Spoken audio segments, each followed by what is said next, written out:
लोहा गर्म है, मार दें इसके ऊपर हथौड़ा। सो ये कहावत जो है आपने अपनी जिंदगी में कई बार सुनी होगी, लेकिन क्या आपने सोचा है कि लोहे को गर्म करने के बाद ही उसके ऊपर हम हिट क्यों करते हैं?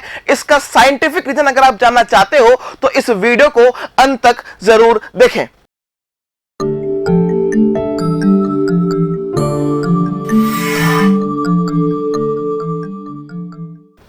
Hello everyone, welcome you all at nimbus learning. मैं अक्षय आप सबका स्वागत करता हूं और आज अपने समझने वाले हैं कि क्यों पर्टिकुलर हम लोहे या हम कह सकते हैं स्टील को गर्म करते हैं और उसके बाद अगर हम उसके ऊपर हिट करते हैं तो वो किसी भी शेप में आराम से डल जाता है।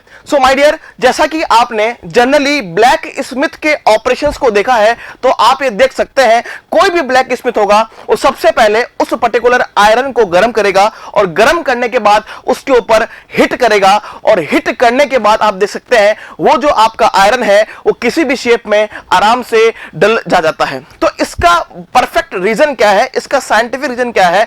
It is basically related to material science. हम बात करने वाले हैं मटेरियल साइंस की।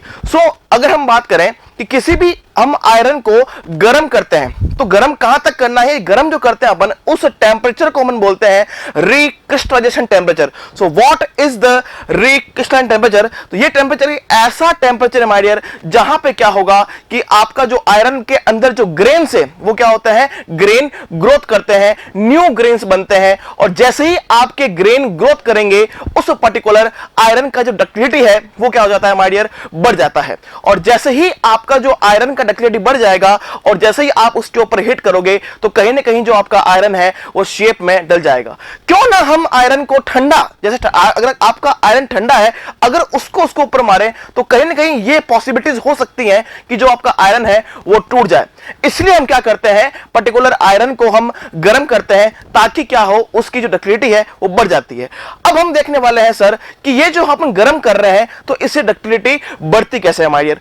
ध्यान से देखिएगा, अगर हम मटेरियल साइंस के पॉइंट ऑफ व्यू से देखें तो जैसे ही आप किसी भी पर्टिकुलर मटेरियल को उसके क्रिस्टल टेम्परेचर जो कि कम से कम आपका 1/3 to 1/2 होता है उसके मेल्टिंग पॉइंट टेम्परेचर का, उतना हम अगर मेटल को गर्म करते हैं देन होता क्या है माय डियर, आपकी ग्रेन ग्रोथ बढ़ती है जिसकी वजह से आपकी जो ग्रेन बाउंड्रीज हैं वो कम होती हैं, जिसकी वजह से आपके डिस्लोकेशन का जो मोशन है वो आराम से हो पाता है और इसी कारण उस मटेरियल का जो डक्टिलिटी है वो आपका बढ़ जाता है। So I can say that in this condition जो आपका आयरन है वो गामा फेज में पहुंचता है और आपको पता है कि जो आयरन जब गामा फेज में पहुंचेगा तो वो इट्स बेसिकली वह है एफसीसी क्रिस्टल, और एफसीसी क्रिस्टल का डक्टिलिटी क्या होता है, हमेशा अच्छा होता है। जितना मटेरियल डक्टाइल होगा उतना ही क्या होगा माय डियर, आपका जो मटेरियल है वो डिफरेंट शेप में डल सकता है। इसीलिए हम किसी भी मटेरियल को जब गर्म करते हैं तो हम चाहते हैं कि कहीं ना कहीं उसकी डक्टिलिटी क्या हो, अच्छी हो जाए, इंप्रूव हो जाए, ताकि हम उस पर्टिकुलर मटेरियल जब भी हिट करें तो उसका वो टूटे ना बल्कि उसमें जो मटेरियल है उसका फ्लो होना शुरू हो जाए। तो इस पर्टिकुलर कंसेप्ट की मदद से जो भी ब्लैक स्मिथ ऑपरेशन करते हैं वो इसी कंसेप्ट की वजह से करते हैं माय डियर। और आप देखते हो कि इस पर्टिकुलर कंसेप्ट से जो ब्लैक स्मिथ है वो डिफरेंट जो प्रोडक्ट बना पाते हैं, जस्ट लाइक, और मैं कह सकता हूं आपकी तलवार बना सकते हैं, आपके जो एक्स है आपकी कुल्हाड़ियां बनाते हैं, है ना, जो भी क्रैंक हुक्स बनाते हैं। तो जो भी आपका मैं कह सकता हूं जो भी प्रोडक्ट है जो ब्लैक स्मिथ क्रिएट करते हैं just because of this concept. ये कंसेप्ट क्या है आप समझ चुके हैं, it is just a concept of recrystallization temperature. और जो ये टेम्परेचर होता है वो लगभग आपका 1/2 से 1/3 multiply by there melting point temperature होता है। सो नाउ फिर हम देखते हैं कि सर जैसे ही आपका जो ब्लैक स्मिथ है जैसे ही किसी मेटल को गर्म करता है तुरंत ही उसे पानी में ठंडा करता है।